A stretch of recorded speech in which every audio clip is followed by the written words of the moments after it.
Environmental sciences के students अक्सर मुझसे ये सवाल पूछते हैं कि मैम, हमने रिटन एग्जाम तो पास कर लिया है, पर अब इंटरव्यू की तैयारी हम कैसे करें। आज मैं 10 ऐसे सवालों की चर्चा करूंगी जो एनवायरमेंटलिस्ट से हर इंटरव्यू में पूछे जाते हैं। Today I discuss 10 frequently asked questions from environmentalists in any interview. I'm Dr. Annapurna Singh and let's begin this session.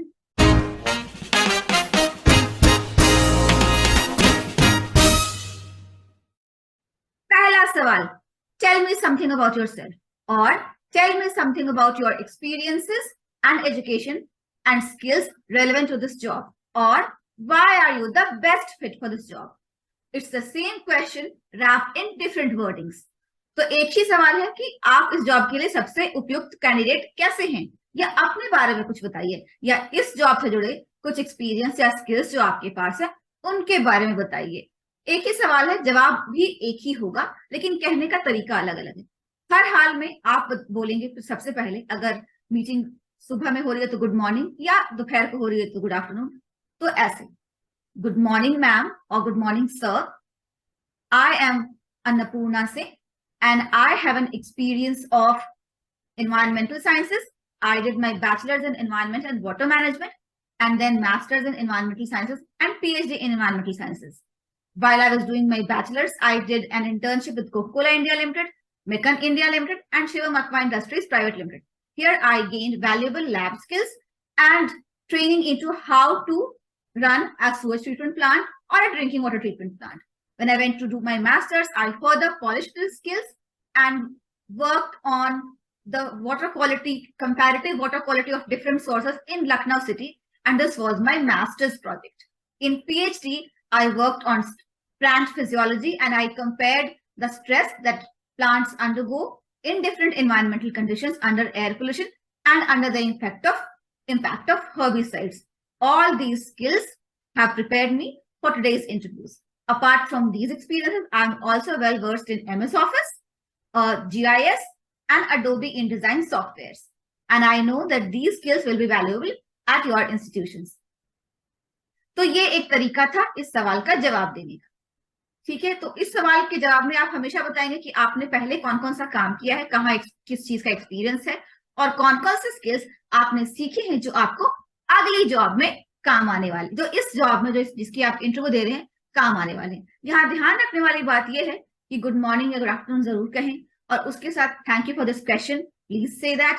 And also कोई ऐसे एक्सपीरियंस या ऐसे जॉब का इसमें मेंशन करना जरूरी नहीं है जो कि इस पोजीशन जिसके लिए आप इंटरव्यू कर रहे हैं उसके लिए रेलेवेंट नहीं है। जैसे कि अगर मैं किसी एनवायरमेंटल साइंस की पोजीशन के लिए इंटरव्यू कर रही हूँ तो मुझे किसी एकेडमिक एक्सपीरियंस, मतलब मुझे किसी सिटी प्लानिंग के एक्सपीरियंस को यहाँ डिस्कस करने की जरूरत नहीं है। मैं जिस जॉब के लिए इंटरव्यू करें उससे जुड़ा हुआ एक्सपीरियंस ही डिस्कस करना उपयोगी रहता है। और अगर आप फ्रेशर हैं, आपके पास पहला कोई एक्सपीरियंस नहीं है, तो आप बताएंगे कि कैसे आपने लैब में वो सब स्किल्स गेन किए हैं और कैसे आपको MS ऑफिस या एडोबी InDesign या और कोई सॉफ्टवेयर है जो आपने सीखा है और वो इस जॉब में उपयोगी हो। ठीक है, दूसरा सवाल, what do you know about our institution or company, or what skills do you have which can be relevant to our institution or company? So this is also a very important question that is often asked, and it is important for you before you go to an interview. Please research the organization that you are interviewing for. Know what skills they need, what skills they are needing from the candidate, that is you, and please go prepared to answer this question. The best way is to always look at the job description. Whenever the job is advertised, they have a description like these are the duties of the prospective candidate. These are the duties that you will be expected to perform. So the answer is usually in that job description. And if it is not there, go and to the website of the company and research what all work they do in your area. तो अक्सर सवाल दूसरा ये होता है कि आप हमारी कंपनी के बारे में क्या जानते हैं, क्या कोई ऐसा स्किल है जो हमारी कंपनी के काम आ सकता है। दोनों एक ही सवाल है और जवाब भी लगभग एक ही होता है। तो उसके लिए जब जॉब एडवर्टाइज होती है तो जॉब डिस्क्रिप्शन भी होता है।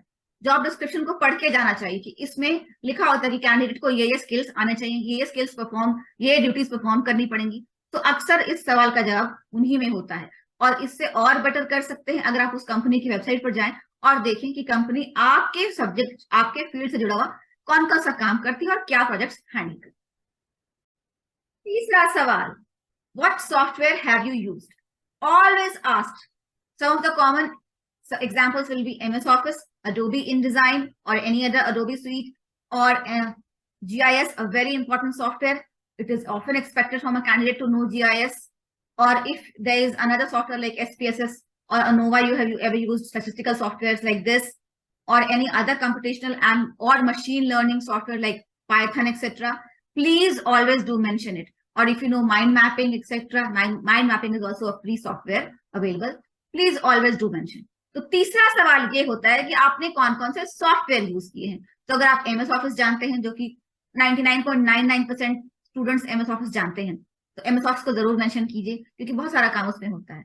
इसके अलावा जीआईएस अगर आप जानते हैं तो मेंशन कीजिए। अडोबी इनडिजाइन इंपॉर्टेंट सॉफ्टवेयर है, या आपने कभी अनोवा या एसपीएसएस ये सब स्टैटिस्टिकल टूल्स यूज किए हैं तो बताइए, या पाइथन वगैरह या मेटलैब वगैरह मशीन लर्निंग लैंग्वेजेस या स्टैटिस्टिकल सॉफ्टवेयर आपने कभी यूज किया है, तो उन सब का जिक्र इस क्वेश्चन में जरूर करिए। और अगर कोई ऐसा क्वेश्चन पूछ देते हैं स्पेसिफिकली कि अच्छा ये वाला सॉफ्टवेयर है तो इसमें आप क्या जानते हैं, तो कुछ एग्जांपल्स दीजिए कि इन प्रोजेक्ट्स में मैंने वो सॉफ्टवेयर यूज किया था। और कोई ऐसा क्वेश्चन अगर पूछ दे कि क्या आप ये पर्टिकुलर सॉफ्टवेयर जानते हैं तो बहुत अच्छा, नहीं जानते हैं तो कहिए कि सर मैं फास्ट लर्नर हूँ, मैंने इस सॉफ्टवेयर के बारे में सुन रखा है, ये ऐसा ऐसा सॉफ्टवेयर होता है, उसको डिफाइन कर दीजिए और मैं जल्दी सीख लूंगा। So if someone asks about a particular software, if you know that software, tell them I know it, I've used it. If you don't know the software, you can say I've heard about this software, define that software in 1 or 2 lines, and then say I'm a quick learner, I'll learn it quickly. Okay. चौथा सवाल, sometimes there could be specific questions if a company deals with those things. For example, if a company does a lot of ArcGIS, they might ask you like, what do you know about ArcGIS? Have you ever used ArcGIS? Or what do you know about the applications of ArcGIS? Or if the company deals with carbon credit, because this is an important issue right now, so they can ask you, what do you know about carbon credits? So they can ask you a detailed question like that, specific to their organization. तो कभी-कभी कुछ detailed question पूछे जा सकते हैं, जैसे कि अगर कंपनी अपना हर काम EIA सॉफ्टवेयर यूज करती है हर काम के लिए, तो पूछ सकते हैं what do you know about EIA के एप्लीकेशंस के बारे में क्या जानते हैं, आपने कभी यूज किया है या नहीं। या फिर अगर कंपनी कार्बन क्रेडिट में डील करती है, क्योंकि आजकल कार्बन क्रेडिट एक हॉट टॉपिक है और बहुत सारी कंपनीज कार्बन क्रेडिट में डील करती हैं, तो उससे जुड़ा हुआ सवाल आपसे पूछा जा सकता है। पांचवा सवाल, situational questions. So sometimes they can ask you questions like, there is one industry that is dealing with a high level of SO2 pollution. That industry creates high level of SO2 pollution. What do you suggest to control the SO2 pollution? So you can say that we can either control the SO2 pollution at source, the cause that is creating the pollution, or we can control at the emission point. So at source, if it's a thermal power plant or oil or coal is burning, then we can control sulfur dioxide pollution, oxide pollution by improvising upon the quality of coal, changing the quality of coal. Like right now, if you are using lignite, you might use anthracite, a better quality of coal that will cause lesser pollution. Or you can check the quality of your oil and see if you can improvise it there, or you can use a better quality of oil if that's a possibility. Second, you can control that pollution at the emission point by putting up flue gas desulfurization unit. So each of these two measures will have different financial consequences. तो कभी आपसे सवाल पूछा जा सकता है situational question, क्या होगा उसमें कि सपोज आपको कोई कंसल्टेंसी है, वो कहती है कि हमारे पास एक इंडस्ट्री का कॉन्ट्रैक्ट है, जो इंडस्ट्री सल्फर डाइऑक्साइड पोल्यूशन बहुत ज्यादा कर रही है, आपके पास क्या कोई सोल्यूशन है जिससे उसको कंट्रोल कर सके। तो आप कह सकते हैं कि हाँ, हम उसको दो तरह से कंट्रोल कर सकते हैं, या तो हम सोर्स पे कंट्रोल करें कि जहां से सल्फर डाइऑक्साइड पोल्यूशन निकल रहा है, जिस वजह से, उस वजह को ही हम दुरुस्त कर दें। तो उसके लिए अगर कोयला जला रहे हैं और कोयले से सल्फर डाइऑक्साइड पोल्यूशन हो रहा है, तो कोयले की क्वालिटी को इंप्रूव करें। अगर हम लिग्नाइट यूज करें तो उसकी जगह हम एंथ्रासाइट यूज करें, बेटर क्वालिटी ऑफ कोल है, सल्फर डाइऑक्साइड पोल्यूशन थोड़ा कम हो जाए। या बहुत सारा ऐसा कोल होता है जिसमें सल्फर का लेवल बहुत कम होता है, तो हम वो वाला कोल यूज करें, कोल की क्वालिटी चेंज कर दें और उससे जो है सल्फर डाइऑक्साइड का एमिशन भी कम हो जाएगा। और अगर हम वो नहीं कर सकते हैं तो हम एक फ्लू गैस डिसल्फ्राइजेशन यूनिट लगाएंगे स्टैक में, और उससे जो है सल्फर डाइऑक्साइड जो बाहर जा रहा है वो फ्लू गैस सल्फरेशन यूनिट उसको अब्सॉर्ब कर लेगा, उसको कंट्रोल कर लेगा। तो ये एक एग्जाम्पल है सिचुएशनल क्वेश्चन का। इसके अलावा आपसे और कई तरह के सिचुएशनल क्वेश्चन पूछे जा सकते हैं कि आप कि एक इंडस्ट्री है जो वाटर पोल्यूशन इमिट कर रही है, उसको कैसे कंट्रोल करे, तो आप कह सकते हैं हम सुएज ट्रीटमेंट प्लांट लगा देंगे। तो इस तरह से सिचुएशनल क्वेश्चन हो सकते हैं। सवाल, what do you know about EIA? If you are interviewing for a consultancy, chances are this question is going to be on the interview, because most consultancies do deal with EIA directly or indirectly. So you must be prepared to answer this question. So EIA, Environmental Impact Assessment, is a tool for sustainable development. It helps us assess the impacts of the environmental and social impacts of any project. तो EIA के बारे में आप क्या जानते हैं? ये सवाल प्राइवेट किसी भी जॉब में, कंसल्टेंसी में आप जाएंगे तो पूछने के आने के बहुत चांसेस होते हैं।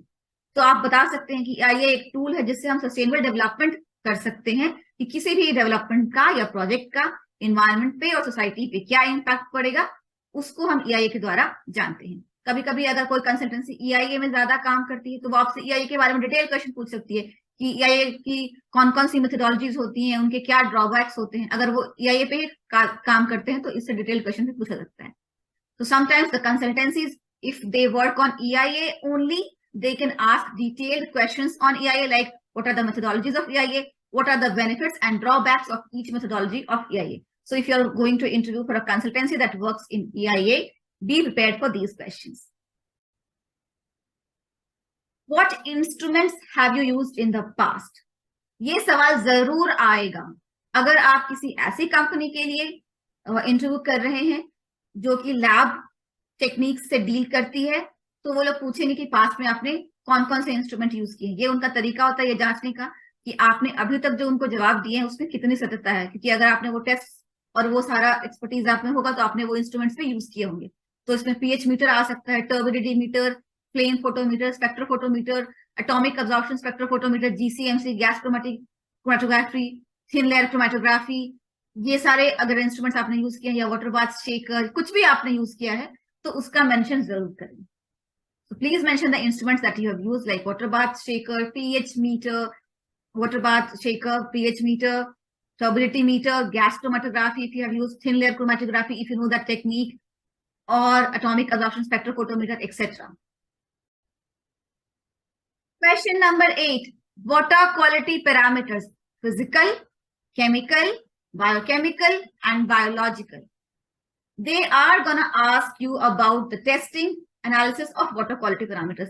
Physical will be total dissolved solids, total suspended solids. These are physical parameters. Chemical will be total hardness, nitrate content, dissolved oxygen, chemical oxygen demand. Biochemical would be biological oxygen demand, and biological parameter will be coliform test. तो इन सब के बारे में, water quality parameters के बारे में, physical कौन से हैं, बायोलॉजिकल कौन से हैं, बायोकेमिकल कौन से हैं, केमिकल कौन से हैं, इनके बारे में पूछा जाएगा।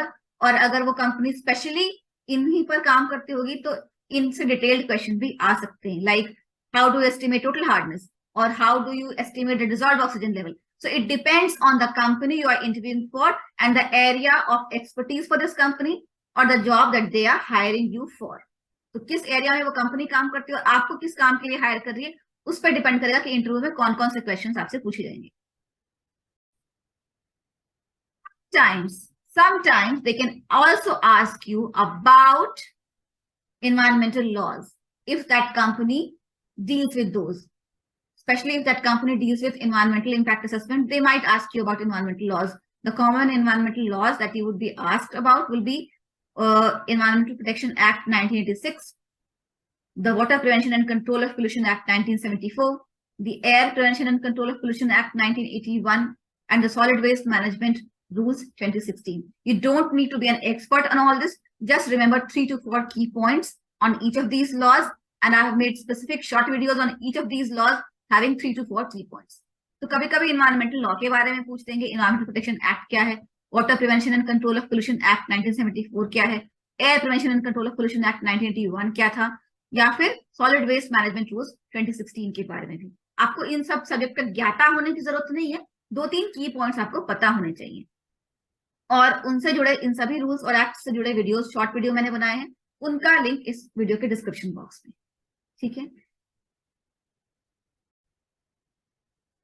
10वां सवाल, और ये अंतिम सवाल है जो पूछा जा सकता है, कि क्या कभी आपने सुएज ट्रीटमेंट प्लांट या ड्रिंकिंग वाटर ट्रीटमेंट फैसिलिटी में काम किया है या डिजाइन किया है, या क्या कभी आपने कोई solid waste dumping ground, solid waste landfill design किया है? क्योंकि डिजाइनिंग से क्वेश्चन आ सकते हैं जब वो एक्सपेक्ट करते हैं कि आप उनकी कंपनी को कैसे कंट्रीब्यूट करेंगे। इसी सवाल को दूसरी तरह से पूछ सकते हैं कि have you ever designed any sewage treatment plant और drinking water treatment facility or a landfill site, and or they can wrap this question in other words, how are you going to contribute to our company by designing any facility, or can you design any facility? तो पूछ सकते हैं कि कैसे आप हमारी company को contribute करेंगे, क्या आप कोई फैसिलिटी या कोई सिस्टम या कोई प्रोडक्ट हमारे लिए डिजाइन कर सकते हैं कि नहीं। तो उसमें आपको जो भी कुछ डिजाइनिंग में आता होगा, सुएज ट्रीटमेंट प्लांट में कभी आपने काम किया होगा, तो आप कह सकते हैं कि हाँ हमने वो काम किया और हम डिजाइन कर सकते हैं। या फिर आप कह सकते हैं कि हमने ड्रिंकिंग वाटर ट्रीटमेंट फैसिलिटी में काम किया है और हम उसके डिजाइनिंग के बारे में कुछ जानते हैं। तो इस तरह से सवाल आ सकते हैं। आशा है जो टिप्स मैंने आपको आज दिए हैं वो इंटरव्यू में जरूर काम आएंगे। अगर आपको वीडियो पसंद आई तो अपने दोस्तों के बीच में प्लीज शेयर कीजिए, वीडियो को लाइक दीजिए, और मेरे चैनल को ऐसे कई सारे वीडियोस के लिए, प्रैक्टिस टेस्ट के, यूजीसी नेट की तैयारी के लिए और एनवायरमेंटल साइंस के फ्री लेक्चर्स और शॉर्ट वीडियोस के लिए जरूर सब्सक्राइब करें। I thank you and hope you like this video. Please do share this video, comment if you need to clarify anything, and subscribe for more such updates, free lectures of environmental sciences and preparation of UGC NET and other competitive exams related to environmental science. Thank you.